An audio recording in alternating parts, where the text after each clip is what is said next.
Seijiro Takeshita is a professor at the University of Shizuoka.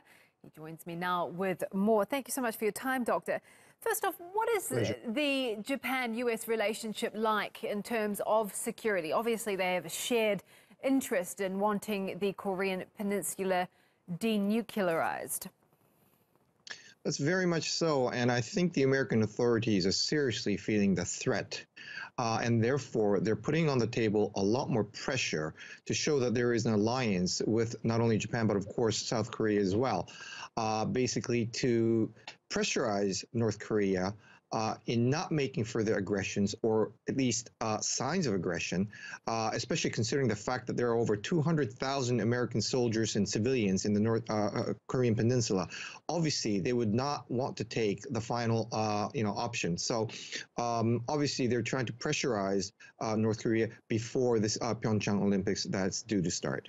Do you think that the attempts to pressure North Korea from the US and its allies, not just Japan, but also South Korea, do you think that that is working? I mean, North Korea is going to the Winter Olympics. We've had some, signs of hope in terms of talks between South Korea and North Korea. Do you think it's working? No, not much. And the reason for this is because over 85% of trade that North Korea does is with China. So it has to be China that pressurizes North Korea from the economic scene or provision scenery.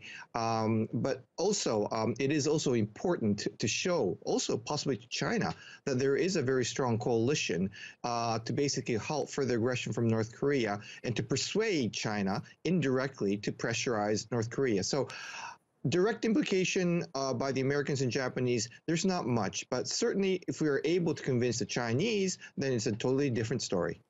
And as we've been reporting, North Korea has offered to send the younger sister of Kim Jong-un to the Olympics. What do you make of this? Well, I think it shows a sign that there is some ice melting. For example, South Korea had been very ardent and trying very hard to gulp the request from North Korea, for example, not having the joint force examination before or during the Olympics.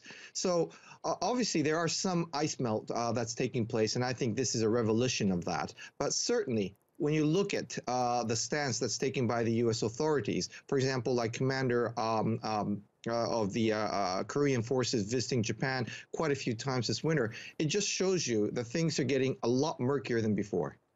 Thank you so much for your analysis. That's Dr. Seijiro Takeshita, live from Shizuoka.